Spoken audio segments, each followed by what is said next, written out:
사람이 세상에 살아가면서 가장 귀한 것이 무엇일까? 우리 성도님들 보면 자녀들이 결혼을 하셔서 손자, 손녀를 보신 우리 귀한 우리 장로님들, 우리 권사님, 우리 집사님들 가정, 우리 성도님들 가정이 있습니다. 만약에 고이 키워서 시집을 보내는 부모님들의 마음이 여러분 시집 가서 어떻게 살았으면 좋겠는가? 여러분 시집을 보내는 아버지의 마음 또 어머니의 마음은 한 가지일 것입니다. 가서 돈 많이 벌거라 라고 얘기는 하진 않을 거예요. 시집 가서 큰 집 사거라 아닙니다. 정말로 마음을 담아서 사랑하는 부모들이 얘야 행복하게 살거라. 여러분 행복일 것입니다. 정말 행복하게 그 안에 여러 가지가 다 들어가 있을 것입니다. 여러분 부자도 되고 또 집도 사고 자녀도 낳고, 그러나 이 모든 것들이 행복을 떠난다면 의미가 없는 것입니다. 그래서 행복하게 살라고 이야기를 할 것입니다.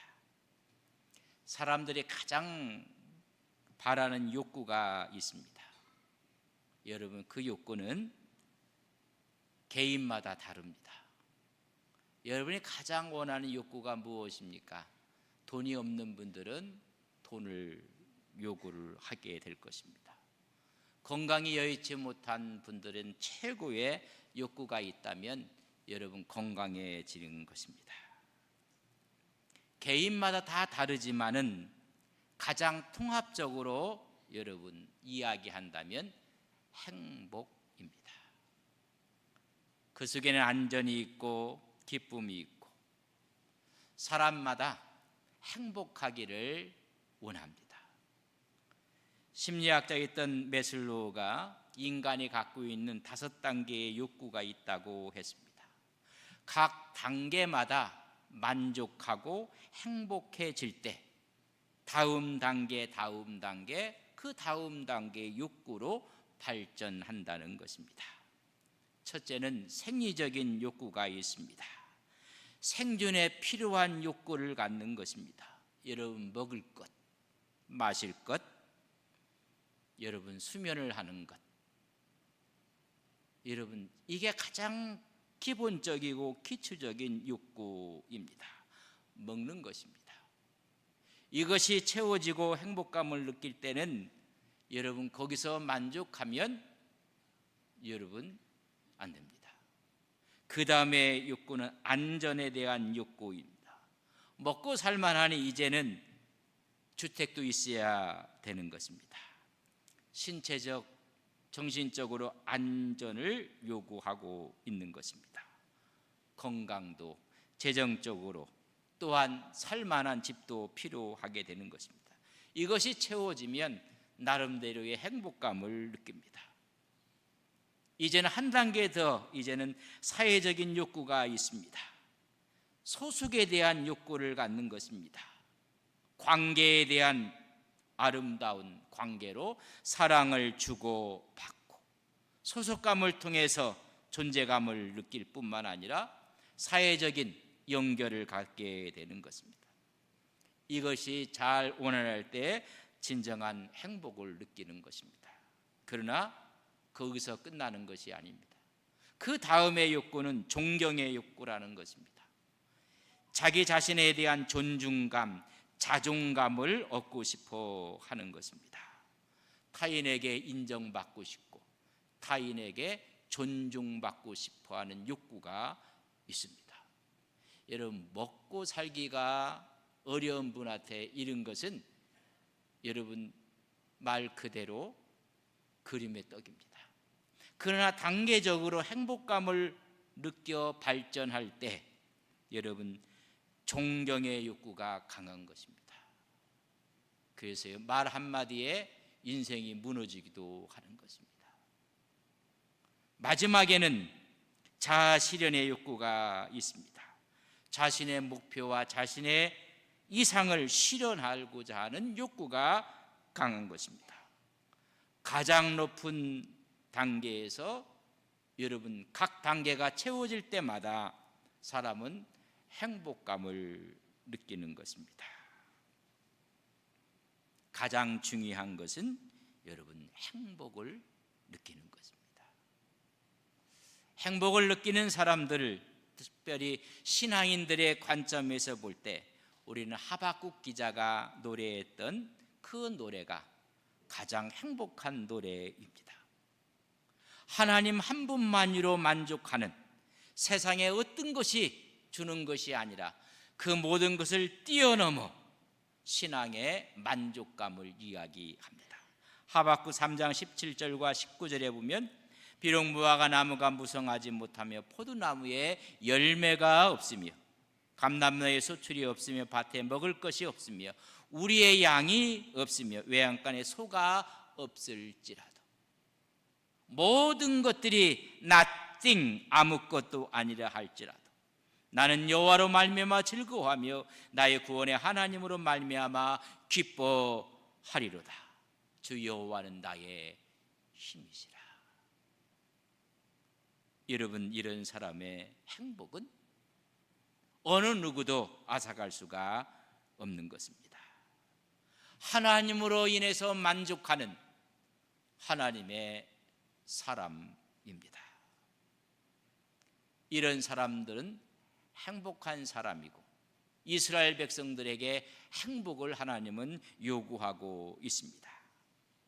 여러분, 신명기 33장 29절에는 이스라엘에 너는 행복한 사람이로다 라고 이야기해 주고 있습니다. 너같이 구원받은 사람이 어디 있는가? 그 하나님은 너를 돕는 방패시며 내 영광의 칼이라고 말씀해 주고 있습니다. 내 제작자는 내게 복종할 것이고 너는 높은 곳을 밟으며 다닐 것이라고 말씀하고 있습니다. 여러분, 이 본문에 있는 신명기 33장 29절이 우리 교회의 표어입니다. 너는 행복한 사람이로다. 그래서 우리 교회 표어가 행복한 사람, 행복한 교회입니다. 제가 여러분에게 묻겠습니다. 행복한 사람, 행복한 교회에 다니시는 성도 여러분, 여러분은 행복하십니까? 절반은 예요, 절반은 안동뿐이기 때문에 대답을 안 하셨습니다. 여러분 정말 행복하십니까? 여기에 대해서 우리는 구체적으로 답을 주셔야 합니다. 행복이라는 것은, 그 행복감을 느끼는 것은 그 사람의 가치관에 따라서 행복이 틀려집니다. 자기의 최고의 가치관을 물질로 생각하는 사람은 다른 모든 것이 있어도 여러분 물질이 없으면 행복과 만족감을 못 느끼는 것입니다. 사회 환경도 마찬가지입니다. 행복감을 느끼는 것이 다릅니다. 제가 케냐를 다니면서 키한디 학생을 만났고 그의 할머니를 만났습니다. 이런저런 이야기를 하고 선물을 주고 함께 했을 때도 여러분 그의 얼굴 근육이 변하지 않았습니다. 그래서 슈퍼에 들려서 여러 가지 선물을 샀습니다. 식용품도 사고 생활용품도 샀습니다.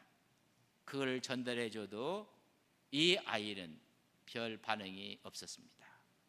근데 빵이 나오자 얼굴이 폈습니다. 너무 가슴이 아팠습니다. 이제는 그에게 공부할 수 있도록 학용품을 전달했습니다. 학용품을 받아도 별 반응이 없었습니다. 근데 이제 그 선물 가운데 운동화를 선물했더니 얘가 얼굴이 확 펴지는 거. 뭐 입에서 소리를 내는데 그들의 원주민의 소리 같아요. 막 너무 기뻐하는 거예요. 여러분, 사람의 행복감은 사회적 배경에 따라 틀리고 생활 환경에 따라 다릅니다. 그러나 공통된 것이 있습니다. 여러분, 인간관계가 좋을 때 행복합니다. 아무리 집안에 많은 재산을 갖고 있고 많은 사업을 한다 할지라도 여러분, 관계가 깨진 곳에는 행복감이 없습니다. 공통적인 것은 또한 건강입니다. 경제적인 안전, 자아 실현, 여가에 대한 즐거움, 자유와 자율성을 느낄 때 행복감을 느낍니다. 누군가 통제하고 억압하고 그러면 행복감은 줄어들고 맙니다. 우리 크리스찬들은 하나님의 관계 속에서 진정한 행복감을 느껴야 합니다. 여호와는 나의 목자가 되시고 내가 부족함이 없도록 인도하시는 그 하나님, 영적인 평화와 내적인 기쁨이고, 이것이 변하여 이웃에게 사랑하고 이웃을 봉사하고 하나님의 뜻에 순종할 때 여러분 행복을 느낍니다. 영원한 영생 천국을 마음에 간직할 때 우리는 진정한 기쁨과 행복을 느끼는 것입니다. 지난해 2023년 세계 행복 보고서가 여러분 나왔습니다. 전 세계인들의 행복의 점수를 수치로 정했습니다.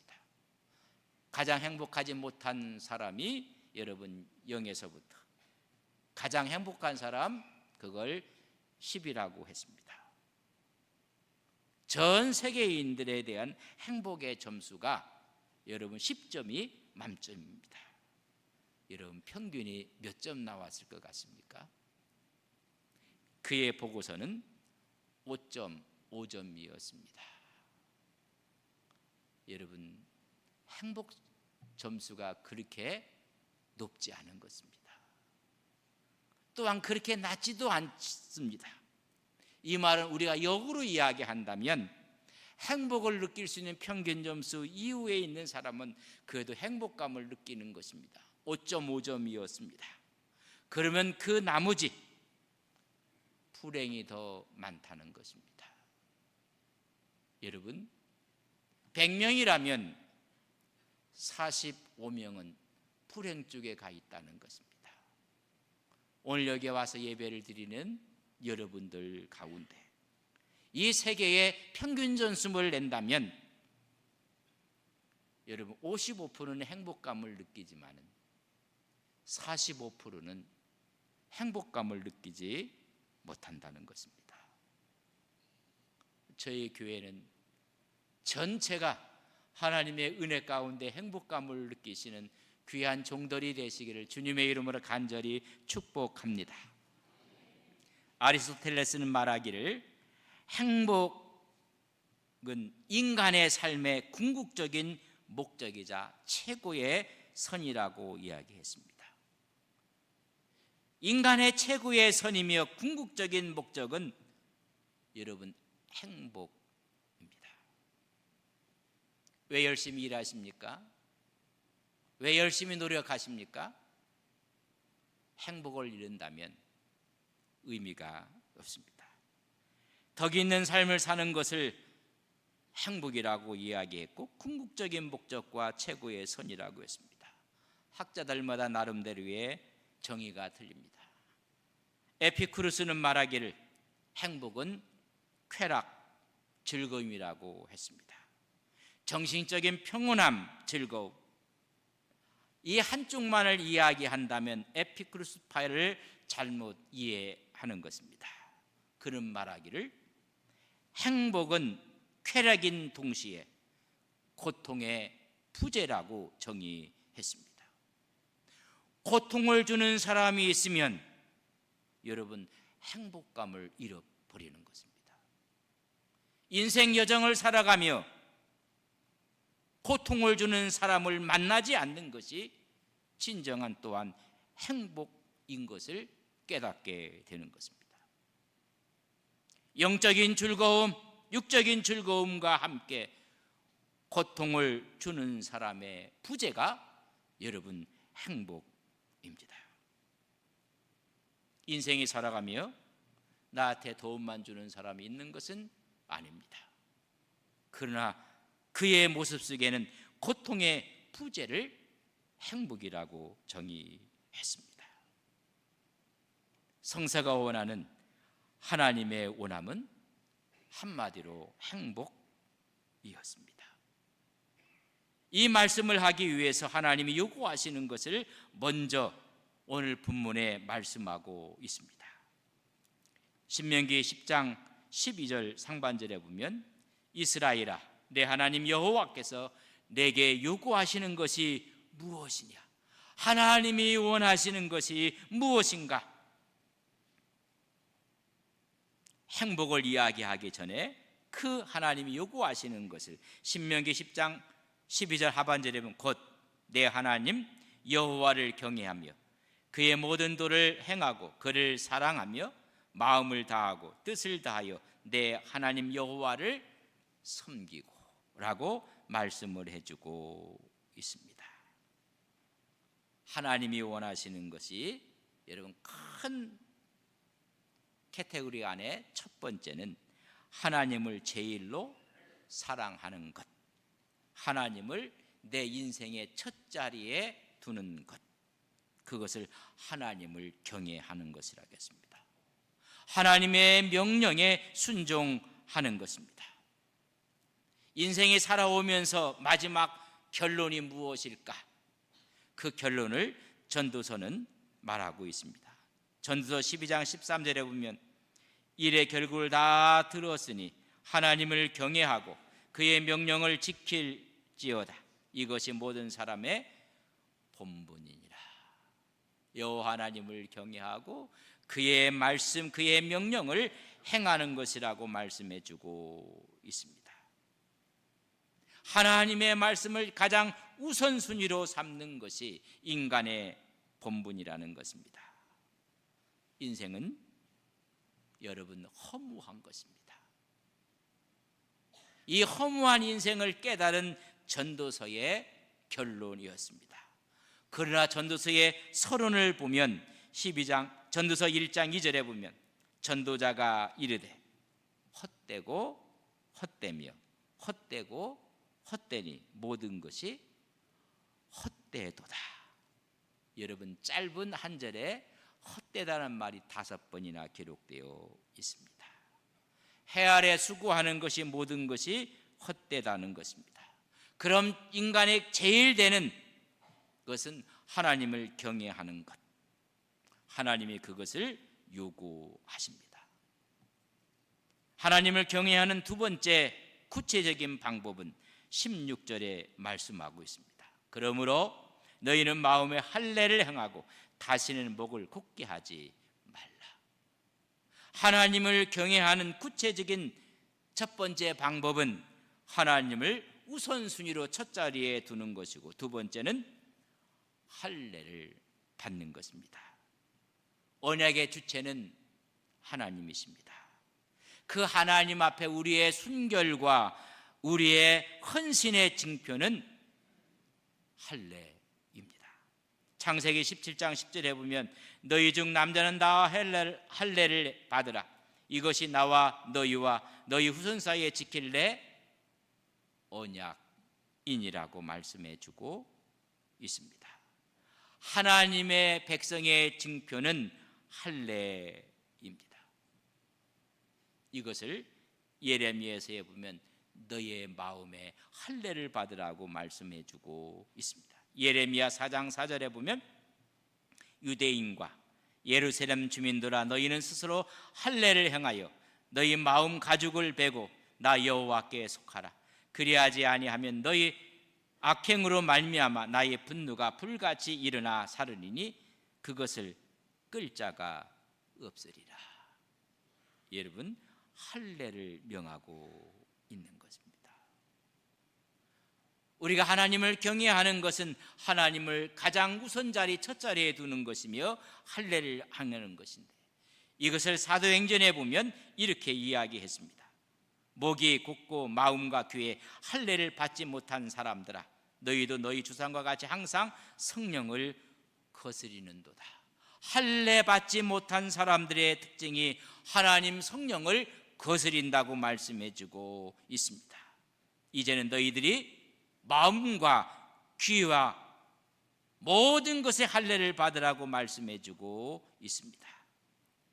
할례를 받은 사람들은 하나님을 닮아갑니다. 입에, 눈에, 귀에, 마음에. 우리 예수 믿는 사람들이 서로 이야기를 하고 대화를 할 때 입에 할례가 없는 사람들의 말은 여러분 표시가 납니다. 신앙인으로 써야 될 언어가 아니다 생각이 들면 우리는 농을 삼으면서 아이고 집사님 입에 할례를 좀 받으셔야 되겠습니다. 여러분 눈도 자꾸만 이상한 것들만 보고 이상한 걸 따라가면 아이고 권사님 눈에 할례를 좀 받으셔야 되겠습니다. 여러분 귀도 마찬가지. 들어야 될 것을 들어야 되는데 들어서는 안 될 이야기를 듣고 마음을 빼앗기면 귀에도 할례를 받으셔야 됩니다. 여러분 마음도 마찬가지입니다. 마음이 거칠고 악하고 모나고 더럽고 그건 마음의 할례를 받아야 됩니다. 하나님이 원하시는 것은 하나님을 경외하는 건데 그 경외하는 구체적인 방법은 우선순위에 하나님을 두라는 것입니다. 두 번째는 할례를 받아야 된다는 것입니다. 세 번째는 오늘 19절 말씀에 너희는 나그네를 사랑하라. 전에 너희도 애굽 땅에서 나그네 되었습니다. 나그네를 사랑하라는 것입니다. 여러분 나그네의 서름을 아십니까? 나그네는 외롭습니다. 그리고 불안합니다. 여러분 고독한 것입니다. 나그네는 본의 아니게 차별을 받고 편견 속에 어려움을 당합니다. 사회적으로 언어적으로 여러분 장벽들이 너무 많습니다. 나그네는 늘 외롭고 상실감에 살아갑니다. 네가 하나님을 경외하는 그 방법 가운데 하나님을 우선순위로 하고 할례를 받고 나그네를 사랑하라는 것입니다. 안동에 와서 사시는 분들이 간혹 그런 이야기를 안동에서 10년을 살고 20년을 살면서 일을 하고 활동을 했습니다. 20년이 훨씬 넘었는데도 결정적인 순간에는 저 사람 안동 사람 아니야. 여러분 나그네는 늘 외롭고 상실감에 빠져 있는 것입니다. 그러나 하나님은 그를 사랑하라고 말씀했습니다. 어찌 우리 교회의 온 성도들이 하나가 돼서 있는데 새로운 새 가족이 오면 새 가족은 우리 교회에 나그네 같은 사람 그런 마음이 있습니다. 오히려 더 사랑하고 배려하라는 것입니다. 하나님은 나그네를 사랑하십니다. 너도 나그네 되었던 것을 기억하라는 것입니다. 하나님이 원하시는 것은 하나님 나를 경외하라는 것입니다. 그러기 위해서는 우선순위를 하나님께 두어라. 그리고 할례를 받으라. 그리고 나그네를 사랑하라. 이렇게 하는 구체적인 하나님의 이유가 있습니다. 더 큰 하나님의 요구하심이 있습니다. 그 말씀은 13절 내가 오늘 행복을 위하여 너희의 행복을 위하여 내게 명하는 명령과 규례를 지킬 것이 아니냐. 우선순위로 삼고 할례를 받고 나그네를 대접하고 사랑하는 것은 바로 너의 행복을 위한 것이니라. 하나님이 최고로 원하는 것이 있다면 너의 행복을 위한 것이라고 말씀해주고 있습니다. 하나님의 명령, 하나님의 규례, 하나님을 경외하고 할례를 행하고 나그네를 사랑하는 그 모든 것은 너희를 속박하기 위해서 너희에게 무거운 짐을 지게 하기 위해서 함이 아니라 너희들의 행복을 위한 것이라고 말씀해주고 있습니다. 너는 행복한 사람이로다. 왜 규례를 주셨습니까? 왜 법도를 주셨습니까? 왜 율례를 주셨습니까? 너의 행복한 삶을 위해서 주셨다는 것입니다. 여러분, 운전하는 사람들이 운전하다가 앞에 신호등이 딱 있습니다. 파란불이 켜이면 그냥 가지만은 여러분, 빨간불이 들어올 때가 있습니다. 여러분, 불편하게 만들기 위해서, 힘들게 만들기 위해서 신호등을 설치한 것이 아닙니다. 나의 안전과 타인의 안전을 위해서 만들어 놓은 것입니다. 모두에게 행복을 위해서 만들어 놓은 것입니다. 여러분, 율법은, 하나님의 규례는 행복한 삶을 위해 반드시 우리가 지켜야 될 행복 신호등입니다. 왜 우리에게 주셨습니까? 여러분, 행복을 위해서 주신 것입니다. 그래서 그 말씀과 그 율례는 꿀보다 더 달다고 시인은 이야기하고 있습니다. 시편 19편 10절에 보면 금 곧 많은 순금보다 더 사모할 것이며 꿀과 송이꿀보다 더 달도다. 하나님의 규례가 얼마나 귀하고 단지를 단적으로 표현해주고 있습니다. 왜 이것을 주셨는가?